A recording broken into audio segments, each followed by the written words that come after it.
welcome to our talk on Entity Framework Core. My name is Diego Vega, and I work as a program manager on the Entity Framework team, obviously, and I also own, as a program manager, data access on .NET. And this is Andrew.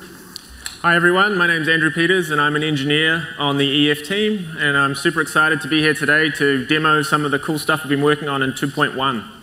All right, so before we actually go talk about all the new features and demo the new features, we wanted to give you some context, especially when we started. Actually, before we wrote the first line of code for Entity Framework Core, we met and we had this discussion about what the guiding principles were going to be for us and what we wanted Entity Framework Core to be. And we wanted it to be rich in features, but also simple. And by that, I mean simpler than other offerings, simpler than even our own Entity Framework. We wanted it to be lightweight because many other object database mappers use a lot of memory, and they were not very well aligned to the needs of cloud computing and mobile computing. We wanted it to be extensible so that you can apply your imagination and come up with new scenarios that we couldn't think of. We wanted it to be cross-platform. It was one of the main themes of .NET Core.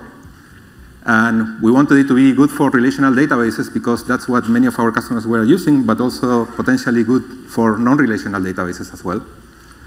And we wanted to have a common set of abstractions that you can use across all those different kinds of stores, but without getting in the way whenever you need to actually leverage the store that you decided to use for your application. If you want to use a feature that is unique to your store, then EF Core should not get in the way. We use this principle that we call pay-per-play, which means that you should not pay for the cost of some complex feature if you're not using it. And something that helped us also define what we wanted Entity Framework Core to be is that we didn't want it to be like EF6 in many ways, that you can call it a reaction because we had been working with EF6 for many years and we knew what customers thought about it and we knew what we thought about it. Entity Framework 6 is very complex, especially from the perspective of all the mappings that it can support and the way the mapping works. That made it very difficult for us to add features to it.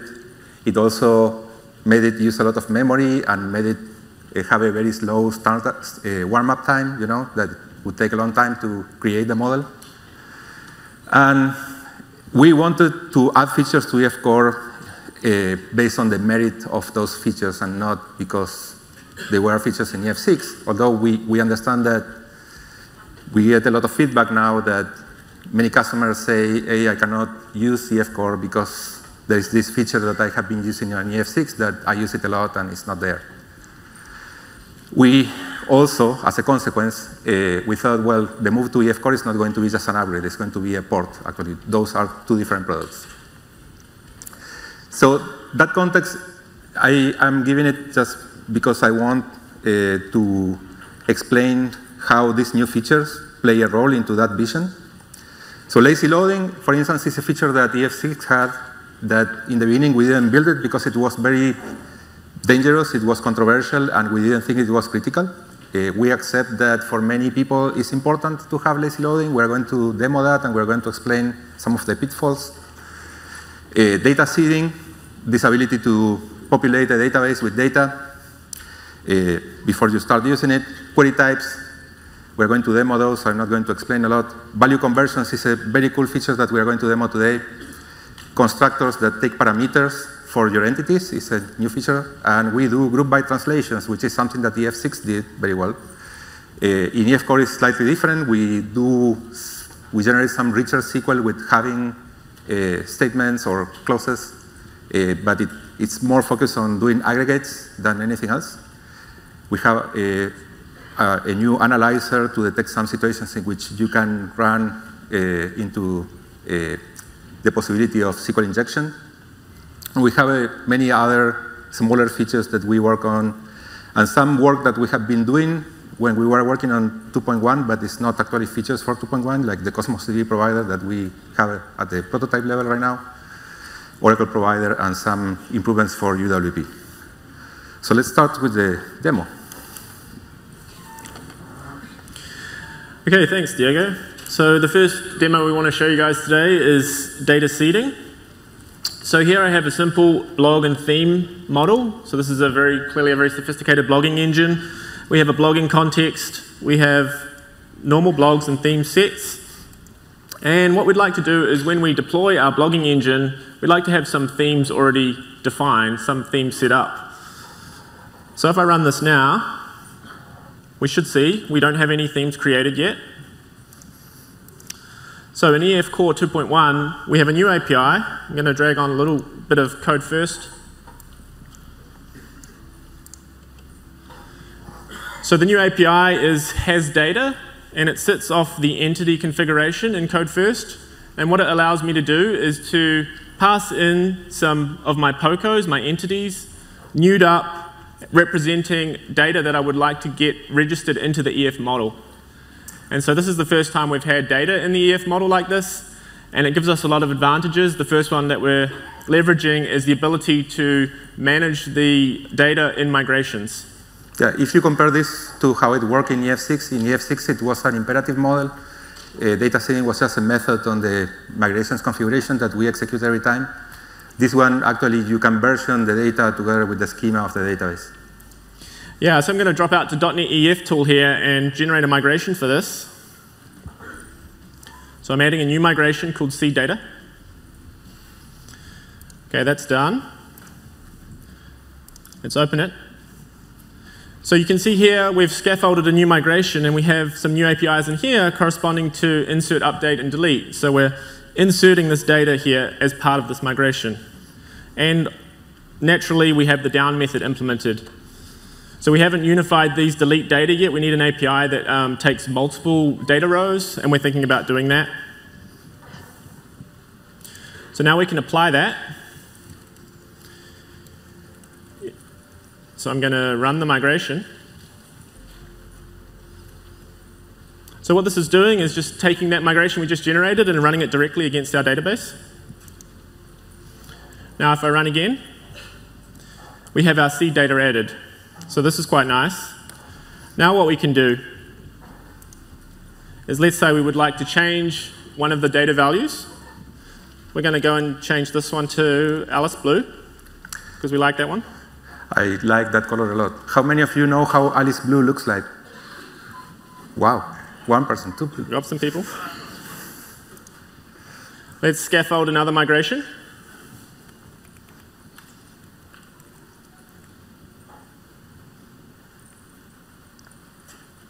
Okay. So here we've just detected that there's been a simple data change in the seed data, and we're scaffolding a corresponding update to take the value to the new value. Let's show that one. We can, instead of running it this time, let's just script it out. So obviously with migrations, you have the capability of making the changes directly into the database or scripting them out. Is that migrations? Yeah, sorry, my bad.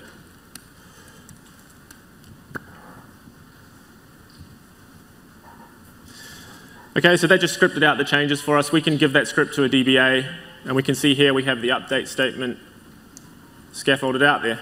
Yeah, one thing you can notice at the end of the previous migration in that script is we are setting identity on SQL Server, because the actual numbers that you put on the key properties of your entities, we are actually using them on the database. We need to insert them with that option if they are identity columns. Great, okay. So that was seed data. Now let's take a look at value converters. I'm going to switch over. Let's close that, set this. So here we're using the same model again. And what we realize now is that we'd like to actually, instead of storing the string name of the theme color in the database, we actually would prefer to just use the color object from .NET.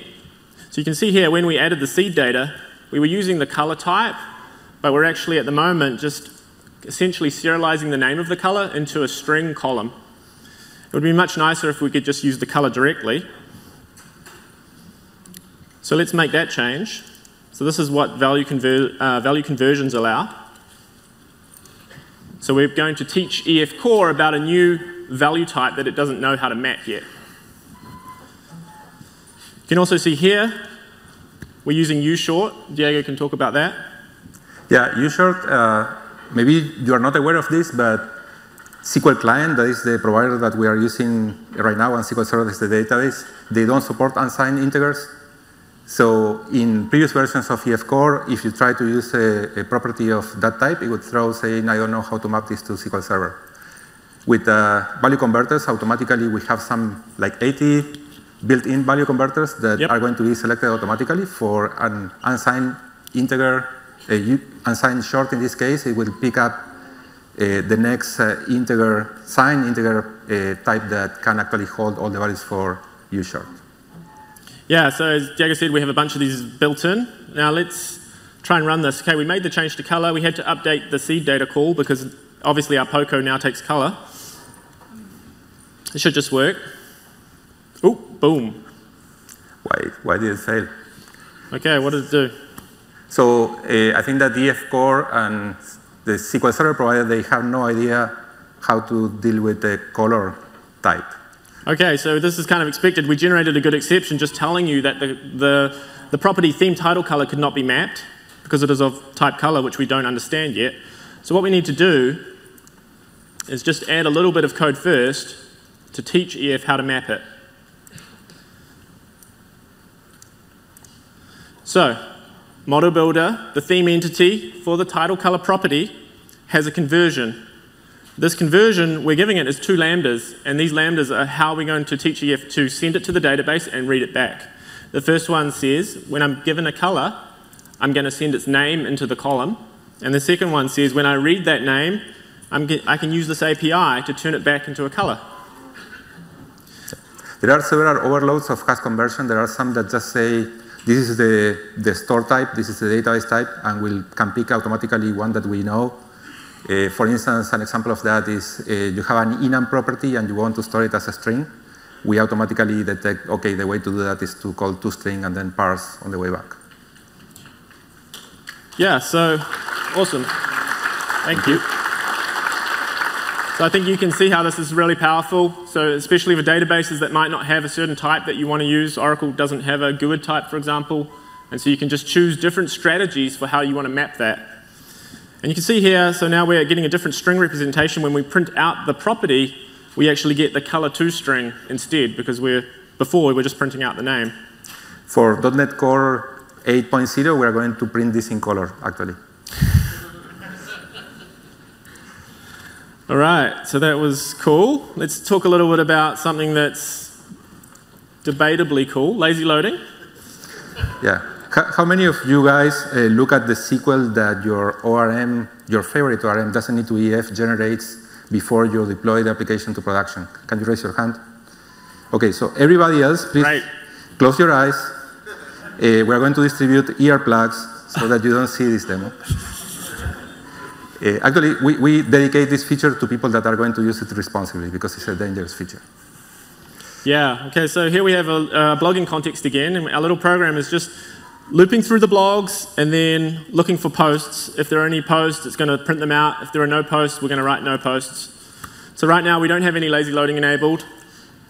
We're not using include on this query. So include is the eager loading mechanism you can use to say, I want the posts. I always want the posts. So what we should see now is we get no posts. Okay. Let's enable the first pattern that we support of lazy loading. So that's using proxies. So we use the Castle proxy package, and what this will do is generate at runtime subclasses of your entities that will do interception for lazy loading. One important thing to note here is that we don't enable this by default. So lazy loading is never enabled by default.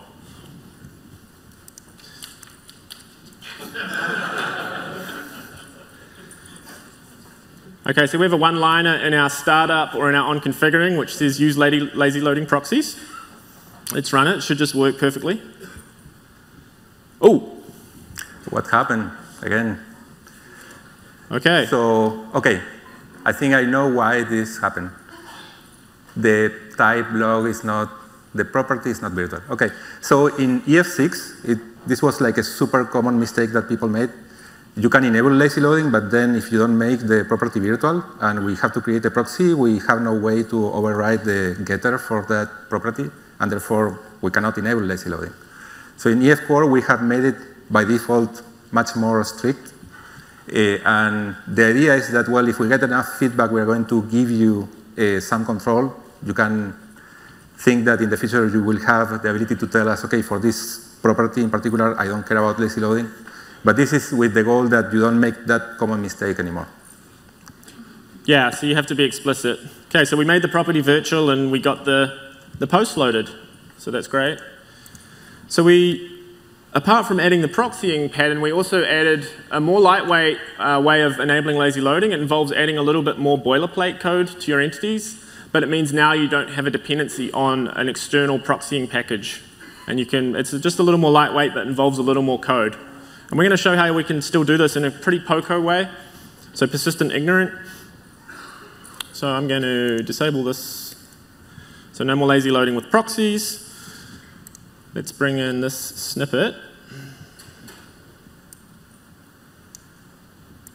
We can talk about this. I'm going to delete this guy. All right, so we've added a private constructor.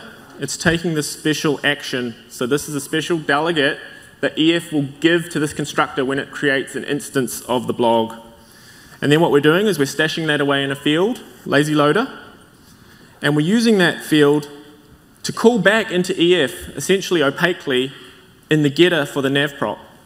And inside this delegate, what it will do is actually cause a load of the navigation property. So we're in no way dependent on any EF-specific interface here. We're just dependent on action. So this blog entity doesn't need a direct coupling to entity framework, but it still allows us to do lazy loading in this way. This is the version of lazy loading that is for people that like to drive manual transmission cars. It's also the right version of lazy loading if you are targeting something like Xamarin or UWP, that things need to be compiled ahead of time, and you cannot at runtime generate new types with like proxies. Exactly, and so obviously now I should be able to do sealed, right? No more subclassing. Okay, so it still works the same way. Now we're just going to quickly look at the SQL that gets generated for this so we can understand some of the potential issues. I'm going to just enable logging.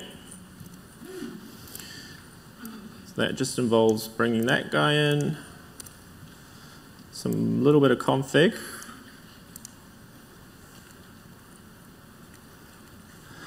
Okay, so I've set up a logger here. Let's run it again. Okay, here, so we should see 4 queries here. So this one is for all the blogs, and then on each axis of the navigation, we're seeing the classic n+1 problem. So there's one there, and one there, and one there. So we get 4 total queries. If we had have used eager loading with include, we would have 2 queries only, and it would always be 2. So this lazy loading one will scale with the number of blogs that we're actually printing out. And this is why we say that lazy loading is a dangerous feature. Obviously, if you have only 4 rows in the table, it doesn't matter. But if you have 1,000, then it matters. And you should always profile the SQL that the application is generating. Yeah, and one thing we've been talking about is internally we can probably detect some of these cases. And already in EF Core, we have a warning system that will generate warnings for these types of things. So if we can detect some of these n+1s, we could generate a warning. Our warning system lets you turn our warnings into errors at runtime. So you could essentially make this throw, which could help you to find these kind of issues. Right. Oh, great, great. So let's talk about query types. I'm going to switch to that one. So what are query types? Diego, do you want to give an explanation? So query types are types that you declare in the EF Core model. They are like entity types, but they don't have primary keys. And because they don't have primary keys, we don't track them for changes, so we cannot save them back to the database.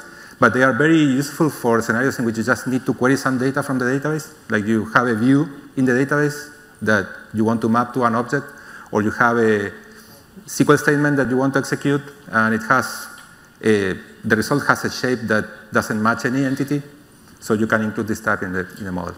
Yeah, exactly. So what we have here is a simple store model. We have a customer, products, and orders. We're adding some customers, some products, and some orders. And then here we're just dropping down to one of our low-level SQL APIs, and what we're doing is just creating a view. So this is very common. We have a view on the database that's aggregating some stuff together, bringing in just some data, maybe for a report. There's no natural key for this view. We don't really want to create an entity type. We're never going to want to save changes on it, but we actually want to be able to query it and also leverage the full mapping engine that we have for entities. So I could want to map which columns it goes to, what the name of the view is. I could want to have navigations that come out of this type. I could want to use inheritance. So we don't want to throw away all of the mapping capabilities that we have just because we don't have a primary key. And that's really what query types solve. You can also use value conversions on the properties on this type, by the way. Yeah, exactly. So it's just like an entity type, but it doesn't have a primary key, and we treat it slightly differently. It's never tracked.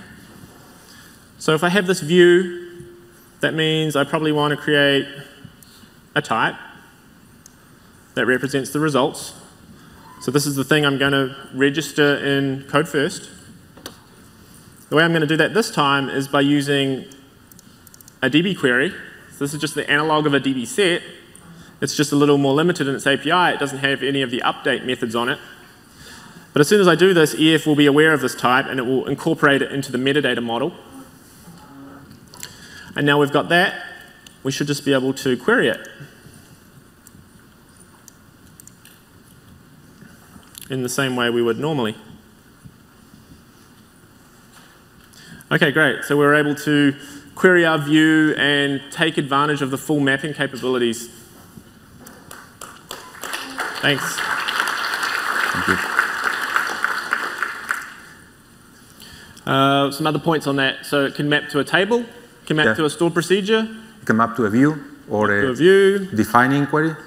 You want to talk about defining queries? You can talk about that, and I'll bring in this bit. Sometimes instead of creating a view on the database, you may want to create something that is like a view in the model itself, in the EF model itself. So we have a toQuery method that you can use when you are mapping this query type. Yeah, and inside that toQuery method, you can use a link that refers to another entity, or you can use from SQL as well. Yeah, and another pattern we have, which is this one. So I might just want to create that shape and provide the SQL in line. So I don't have the view, but I just want to put it in line. So we have this cool from SQL operator, which allows for you to drop down to SQL for your queries and even compose over it after that with more link operators. And so this is kind of a natural way to write a query and just get results. So now we'll be using that SQL instead of the underlying view. Yeah. We had a... I'm glad you like it. Right. Let's talk about the analyzer. Do you want to describe the problem, Diego? Sure. In EF Core 2.0, we introduced a very cool overload of from query and execute SQL command that takes an interpolated string from C#.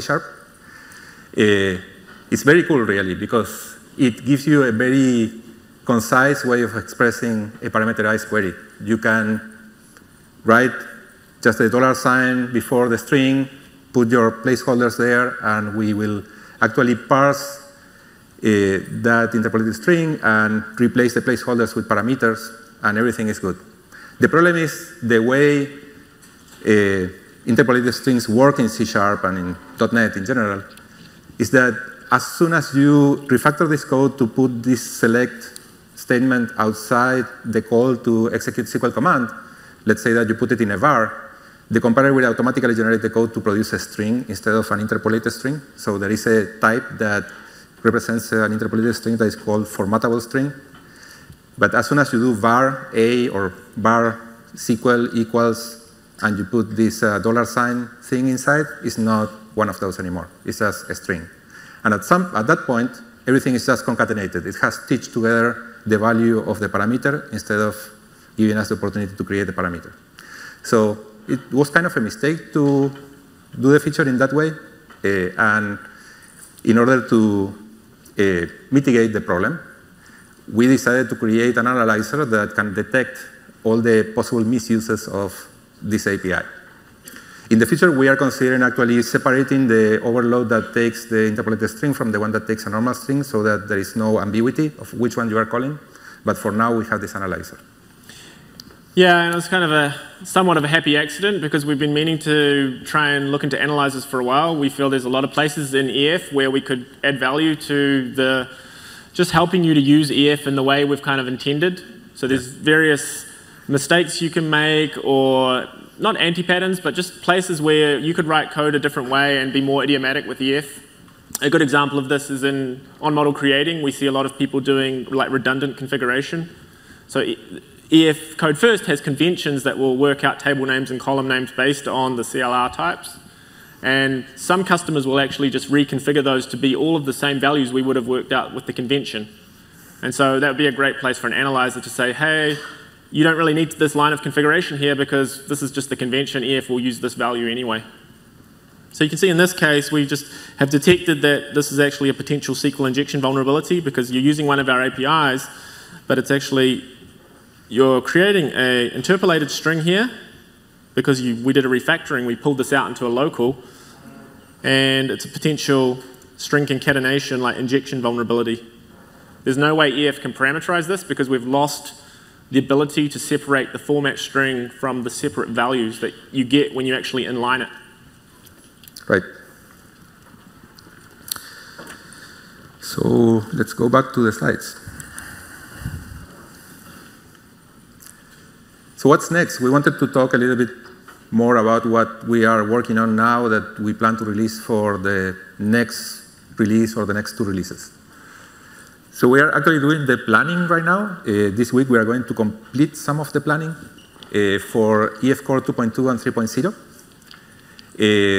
These releases are going to be aligned with the dates of the .NET Core 2.2 and 3.0.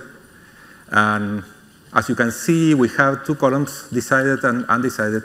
The decided column is that we are doing the Cosmos DB provider. We are finishing it in the second half of this year. And undecided is basically everything else that we hear from customers that is really important to them. We know that we are going to do some of this, but we haven't decided which ones. Spatial is super important, and it's going to continue to be important, and it's kind of blocked in EF Core, and we need to do something, really. Store procedure mapping refers to the ability to have insert updates and deletes mapped to store procedures in the model.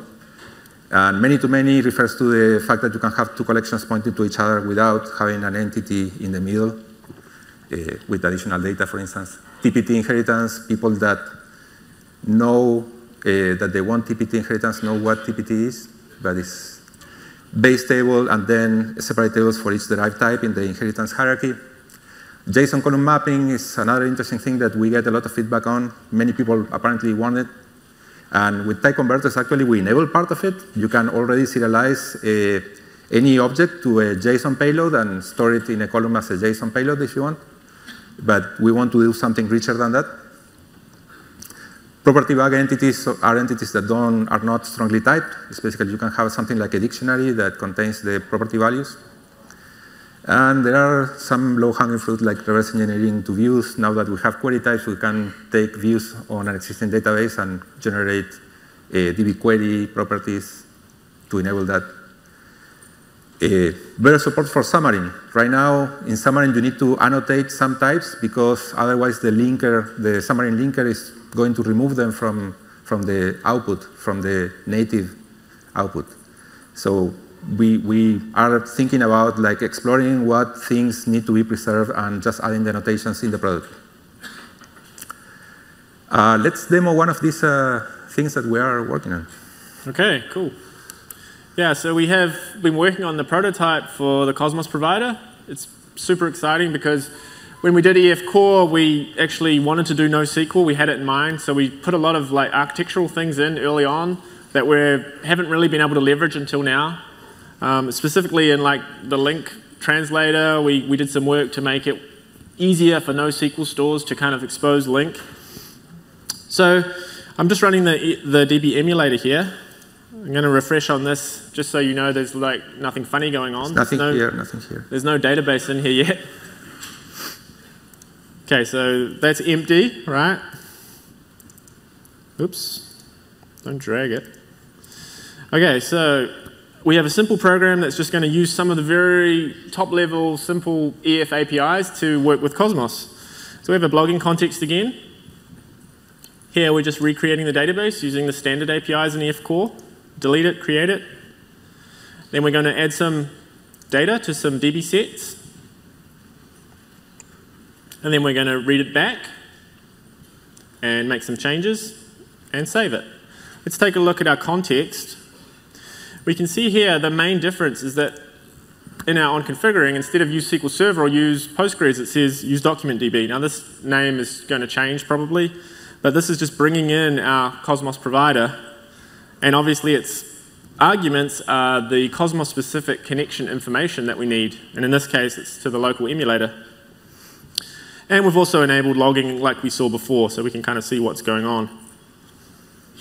Let's run it. Ooh.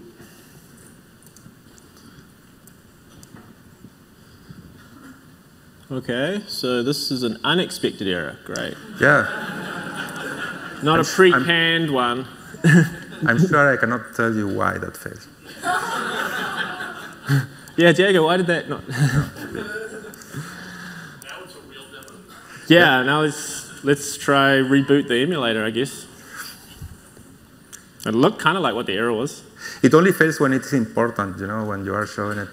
Usually works very well. Yeah, I used to think highly of this emulator.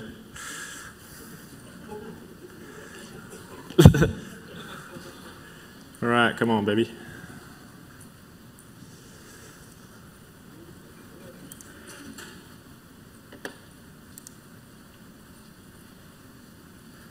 You didn't say baby, right? You say body. Yeah.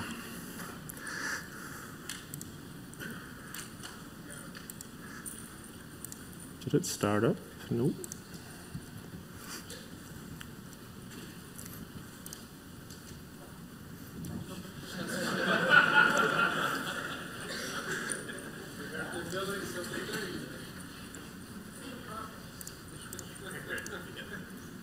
Wait, does someone know what the process name is?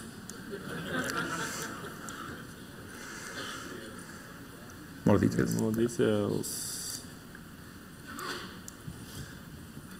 One that is using a lot of memory, maybe? It's Visual Studio? No, not that one.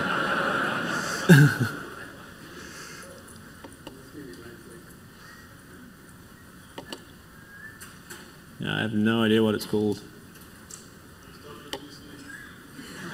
Yeah, the old reboot. Well, I guess we can try again, otherwise.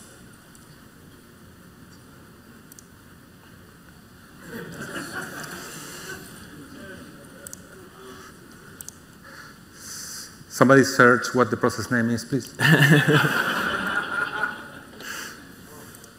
Use Bing and use Edge to search for it, please.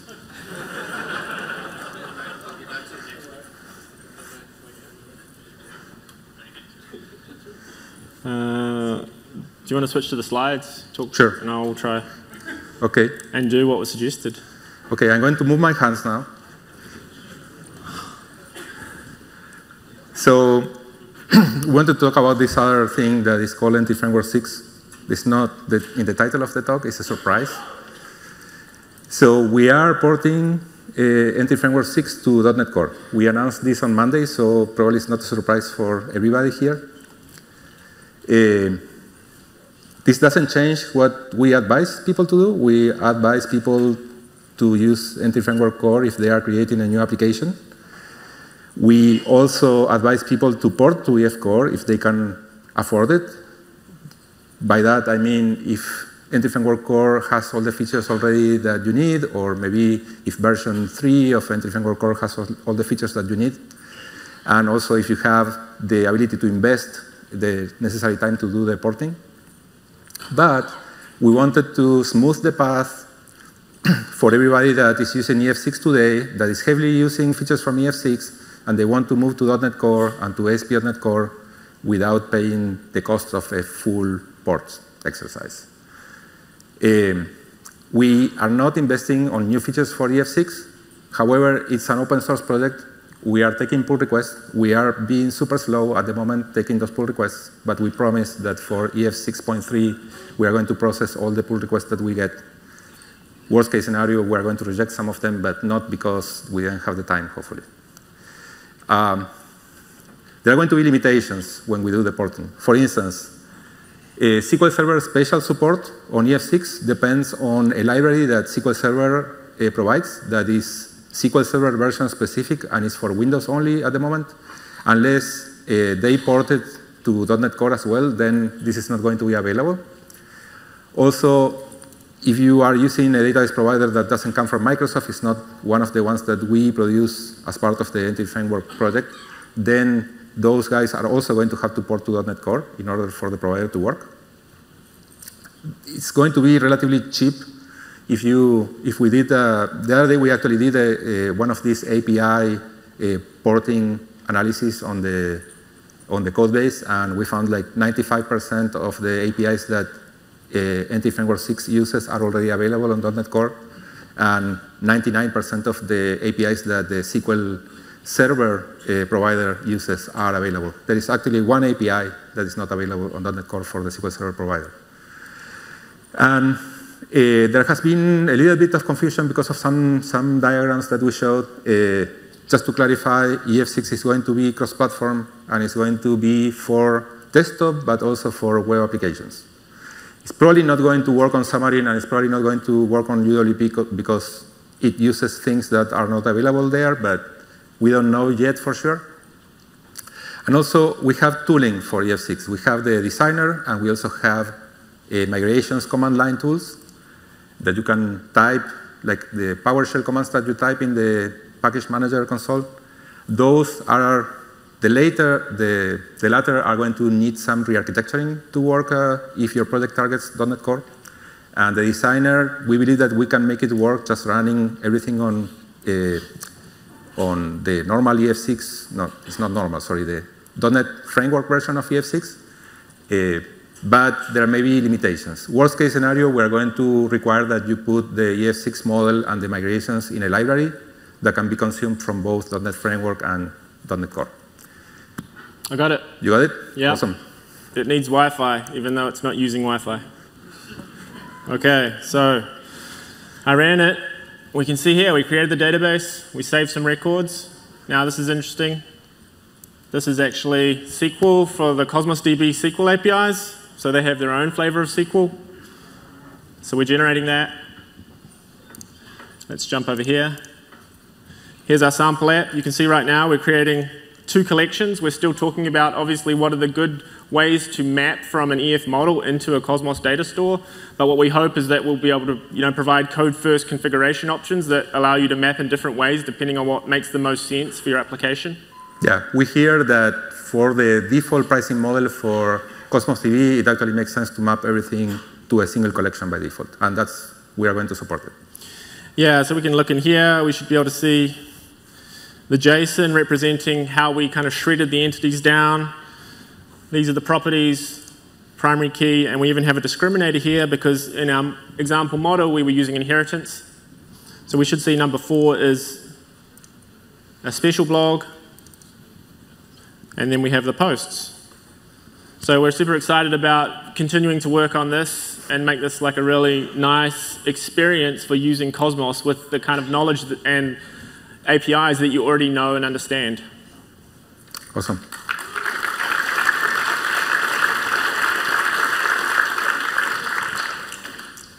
So this is a small diagram with a little bit of information about the features that exist in EF Core today, the features that only exist in EF6, and what they have in common. I'm not going to read all of this, obviously. But when you download the slides, you can take a look, or you can take pictures now if you want. We found in the booth people that came to talk about EF Core and EF6 found this very useful. So one more surprise. So part of the work that we do is not just for EF. We do a lot of work for ADA.NET as well. And we have been working with people from the community, like Shai Rojansky and Bradley Granger. Those guys write the NPG SQL provider. That is the provider for Postgres. And Bradley works on the MySQL connector. That is a provider for MySQL. It's an open source provider for MySQL. It's not the only one. And we have been working on trying to make .NET Core really shine on database access benchmarks and just make it faster, not only for the benchmark, but for everyday use. And these are preliminary results from a run that is happening right now. If you go to Tech Empower and you look at their continuous integration kind of dashboard that they have, this run hasn't finished, but we are seeing the results of ASP.NET Core because they are alphabetically ordered at the top, so they run first. And we saw these nice surprises with all the work that we have been doing on .NET Core performance, on ADO.NET Core performance. These tests are completely beyond our expectations. The results are so great that we believe that with these results, ASP.NET Core becomes the #1 mainstream framework for web applications in performance for data access.